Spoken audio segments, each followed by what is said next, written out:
Hello guys, welcome back to my channel Rajeev Yadav blogs. आज का blog काफ़ी खास होने वाला है, जिसमें हमारा मित्र जो है वो परफॉर्म करने वाला है। और वो कार्यक्रम जो है वो क्या है, यंग इंडिया के बोल season 5 organise by Congress party, जो कि नेशनल लेवल की पार्टी है। और वो इस तरीके की ऑर्गेनाइज़ कराती है जिससे नए नए देश का उभरता हुआ प्रवक्ता हो गया, डिबेट विनर हो गया, ये सब निकलते हैं। सबसे पहले यह प्रतियोगिता स्टेट वाइज हुआ था, जिसमें बिहार से अपना भाई रंजीत यादव जीता था।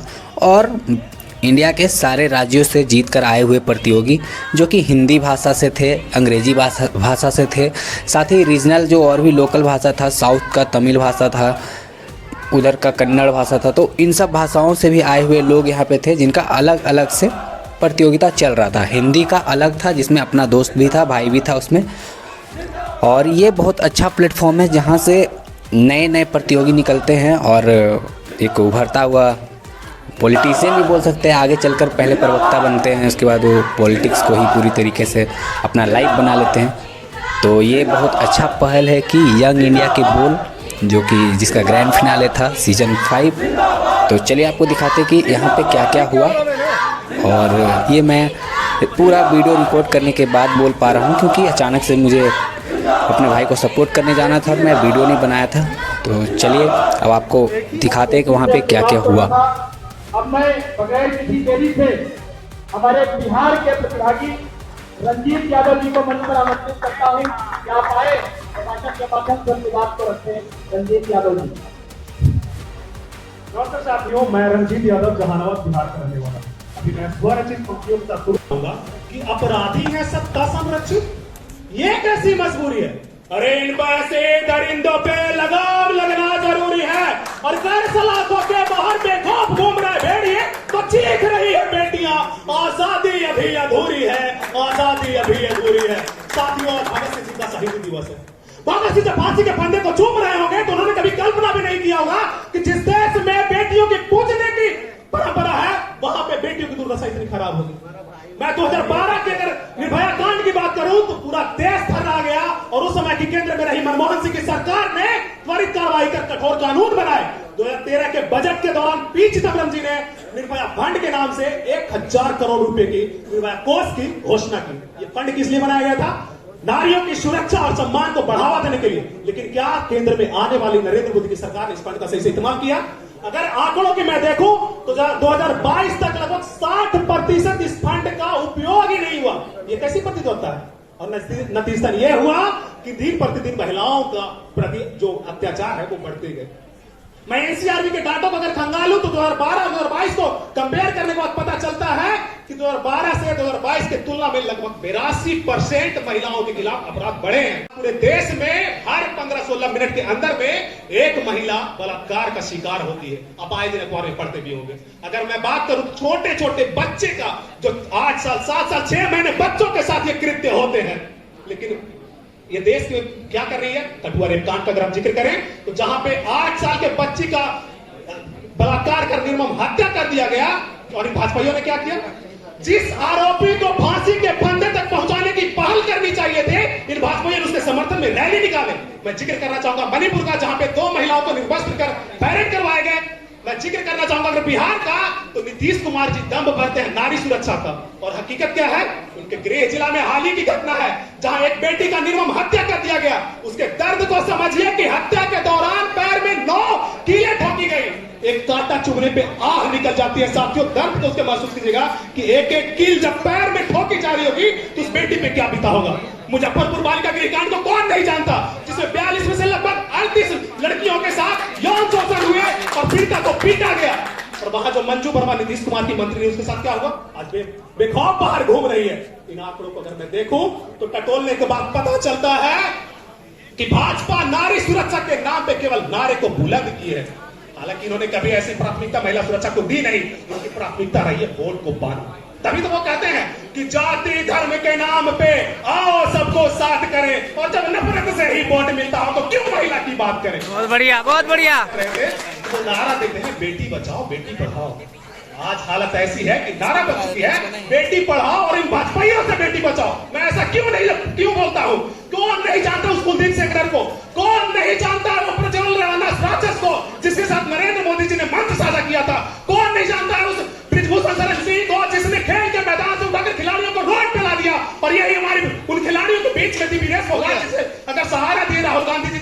विधानसभा में जाकर अपने बोल को प्रचंड बहुत बढ़िया। नहीं जानता है।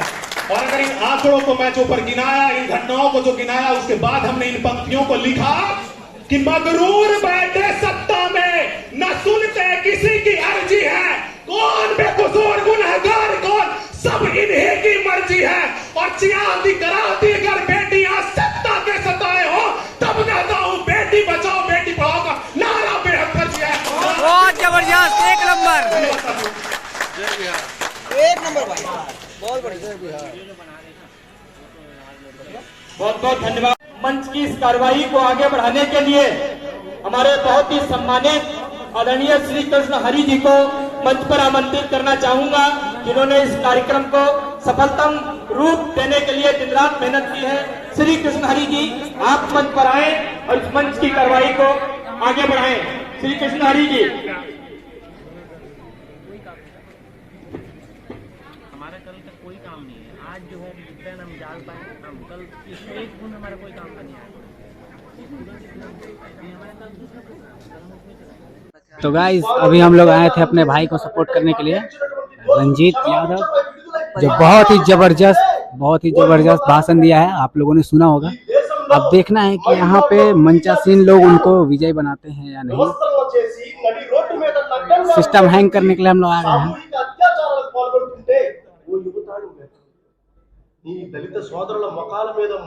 क्या लग रहा है, भाई जीतेगा ना अपना? जो ये बोला है ना भाई, तगड़ा बोला है।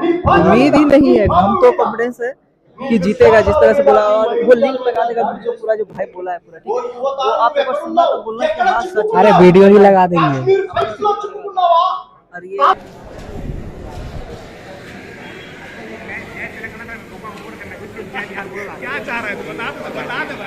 जीत रहा है भाई।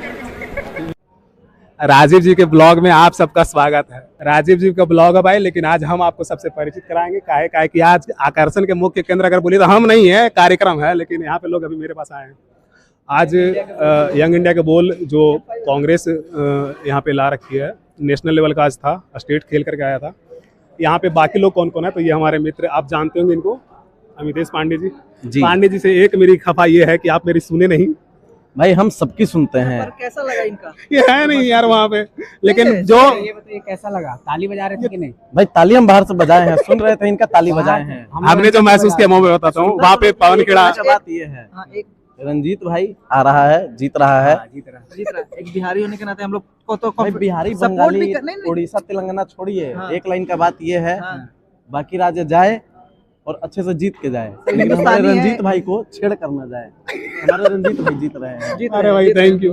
देखिए अभी अमितेश भाई थे, इनको आप जानते हैं अच्छे से। आज कुछ नए चेहरे आपको दिखवाएंगे।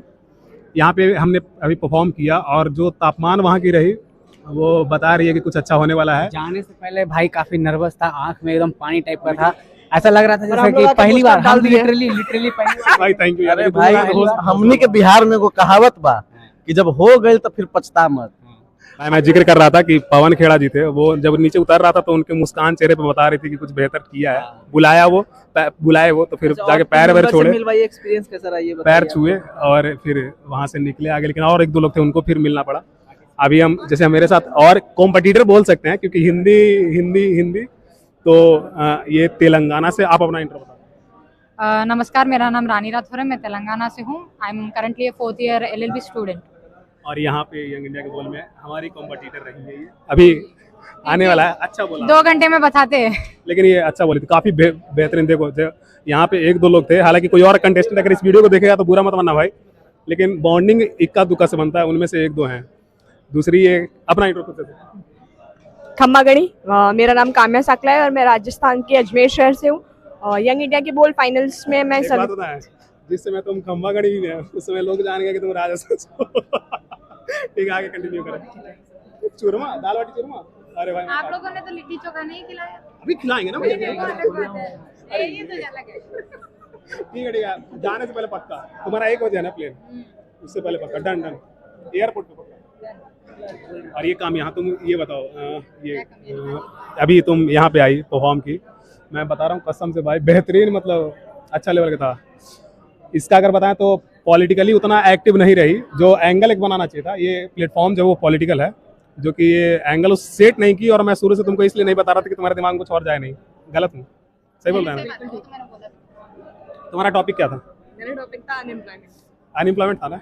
मेरा महिला सुरक्षा, इनका भी महिला सुरक्षा। एक और नया भाई है, काफी प्यारा भाई, लेकिन शुरुआत में जैसे हमको लगा था ना कि पता नहीं भाई में कितना एटीट्यूड होगा, लेकिन भाई सच बता रहा है, बहुत जिंदा दिल इंसान है। अपना इंट्रो दो। मैं सचिन अडवाणी, श्री गंगानगर राजस्थान से, और मैंने यहाँ बेरोजगारी की बात की, और इस प्लेटफॉर्म ने मुझे एक ऐसी आवाज़ दी कि मैं एक सामान्य परिवार से आकर यहाँ भारत की आवाज़ और पूरे भारत की आवाज़ में मैं, ये इसकी खासियत है, नर्वस मत हो भाई, मैं तुम्हारी तारीफ कर रहा हूँ। इसकी एक खासियत है कि तुम कैमरा ऑन कर दो, ये चालू हो जाएगा, लिख के दे रहा हूँ, और काफी मतलब बेहतरीन बोलता है। एक मिनट, मैं आपको पहले मैं बता दूं कि ये ब्लॉग चैनल है, ठीक है? तो हम इसमें पॉलिटिकली उतना ज्यादा एक्टिव हो नहीं सकते। बाकी बहुत क्यूट बंदा है। सॉन्ग सुना सकता है बहुत तगड़ा सा, वो राजस्थानी सुना दे, तेज ज्यादा नहीं, इसमें आना चाहिए बस। स्टेज वाला गाई दो बस बस मस्त।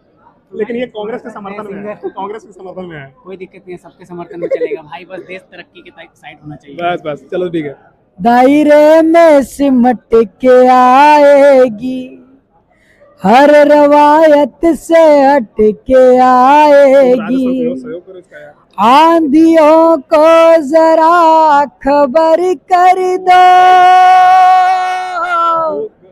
आंधियों को जरा खबर कर दो, कांग्रेस फिर पलट के आएगी, कांग्रेस फिर पलट के आएगी। अच्छा एक बात बताओ, तुम इतने कॉन्फिडेंट होके बोल रहे हो, कांग्रेस की हालात तो देख रहे हो ना? हम आए हैं, ये बोल, हम आए हैं। पीठ में खंजर भोंकने वाला नहीं, देखो इसी मैं तरह के आपको सवाल बताऊं, सामने से आ सकते हैं, और ये प्रवक्ता बनने वाले हैं आगे चल के राजस्थान के, तो इन्हें तीखी सवालों का आदत होनी चाहिए। मैं गलत नहीं कर रहा हूँ, कांग्रेस को हो या इसको हो, मजबूत करने के लिए ये काम किया। अभी सुप्रिया सैनिक बोल के गई हैं, अभी थी वो, अभी जस्ट गई हैं वो बोल के कि गलीच मीडिया हमसे ये प्रश्न करते हैं, इसलिए मैं मजबूर हूँ आपसे प्रश्न करने के लिए। आप उस तरह से तैयार हो कि वो गलीच मीडिया जब आपसे सवाल करे तो आप जवाब दे सकते। बाकी ये ब्लॉग चैनल ज्यादा पॉलिटिकली करना अच्छा, हालांकि पॉलिटिकल इवेंट है यार, तो थोड़ा बहुत इतना लेके चलो। तो ब्लॉग में आपको और लोगों से भी मिलवाने की कोशिश करते हैं। एक और भाई हैं जो काफी जबरदस्त बोल रहे थे, क्या नाम था इनका? पारस ना? पारस रावत। पारस रावत। तो चलिए इनका इंट्रोडक्शन इन्हीं से लेते हैं तो ज्यादा अच्छा लगेगा। ये मैं देवभूमि उत्तराखंड से हूँ, पारस रावत, और हमारी राज्य को ही देवभूमि कहते हैं। हाँ, उत्तराखंड को देवभूमि कहते हैं, तो मैं वहीं से हूँ। थोड़ा भाई में जो मुझे कह रहा है कि मैं फनी हूँ, देखिए ये नेशनल लेवल का कार्यक्रम है, यहाँ पे सभी ने अपनी परीक्षा देनी है, पर लेकिन परीक्षा देते समय अब लास्ट टाइम तक अगर आप स्ट्रेस लेंगे तो क्या फायदा? मस्ती कीजिए, अपना स्ट्रेस निकालिए। अब तक का आपका सबसे अच्छा फेवरेट कोई ऐसा होगा बात, शायरी, जिससे लोग प्रभावित हो जाते हैं तुरंत? कुछ सुना दीजिए या फिर कुछ बोल दीजिए। देखिए शायरी तो मैं इतना बड़ा शायर नहीं हूँ, लेकिन मैं उत्तराखंड से आता हूँ, तो उत्तराखंड की बात बोलता हूँ। जरूर हम सुनना चाहेंगे। हम उत्तराखंडी छा, हम उत्तराखंडी छा, जैथे देवभूमि बुलदन उत्तराखंड, हिमालय च हैरवाल जक उत्तराखंड, चार धाम की यात्रा जक उत्तराखंड, उत्तराखंड देवभूमि उत्तराखंड का रहवासी हूँ मैं। आप भी आइए, और भाई के, आपका ब्लॉग है? हाँ, आप भाई के चैनल को सब्सक्राइब कीजिए, लाइक कीजिए, और बहुत अच्छा काम आप कर रहे हैं। उत्तराखंड जरूर, जब उत्तराखंड आएंगे तो आपसे जरूर मिलेंगे। हाँ, आप आइए, जरूर आइए। उत्तराखंड से अगर आप देहरादून में आते हैं तो देहरादून से 135 किलोमीटर दूर पौड़ी गढ़वाल में हमारा घर है, वहाँ आप आइए, कभी भी आपका स्वागत है। बिल्कुल पहुँचने का कोशिश करेंगे। तो ये भाई लोग थे, अभी चलिए और लोग से मिलाने की कोशिश। भाई ऐसे इतना क्या बोलते हैं, कंपेयर तो नहीं करना चाहिए, लेकिन सदाकत आश्रम में अगर करता धरता किसी को अभी तक बोले, जो हम आते हैं और देखते हैं, तो वो भाई साहब हैं। बाकी विशेष ये बताएंगे। इतना भी बड़ा बात नहीं भाई, हम एक पार्टी के एक छोटे कार्यकर्ता हैं, और जो भी ऑर्गेनाइजेशन होता है, किसी बिल्डिंग का सबसे निचला पायदान जो रहता है ना, सबसे मजबूती उसी में रहता है। तो भाई जो किसी भी पार्टी का हो, जो कार्यकर्ता खास करके हो, नेता ज्यादा भार उस पर रहता है। भाई भार तो जो है वो भारी सा है भार, खेती सा है उजार, हमारे यहाँ का कहावत। ओ भाई साहब तो हम एक कार्यकर्ता हैं, और कार्यकर्ता के ऊपर जो पार्टी जिम्मेवारी दे, नेता जो जिम्मेदारी दे, वो जिम्मेवारी निभाना है। यही सुनना चाह रहा था, और यही मैं देखा हूँ, इसीलिए मैं बोल भी रहा था। ये कौन है? अब भाई तो एकदम फर्स्ट क्लास बोले भाई कुछ। अरे जब हम लोग चार्जेस में थे तो उस टाइम में ही तो सेलेक्ट करके ना भेजा गया था। अरे विशाल जो है ना डायरेक्ट ये कहता ना कि हीरा तराशना कोई हमको सिखाएगा रे।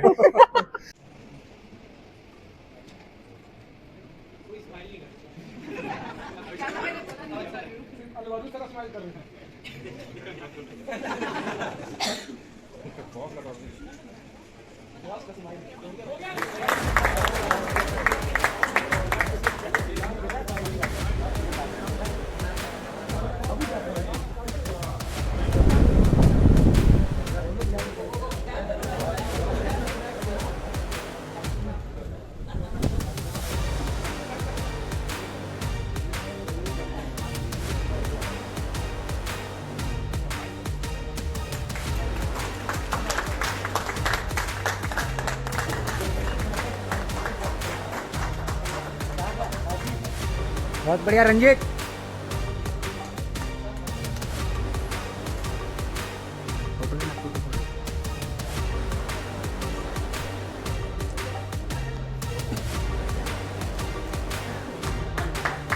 And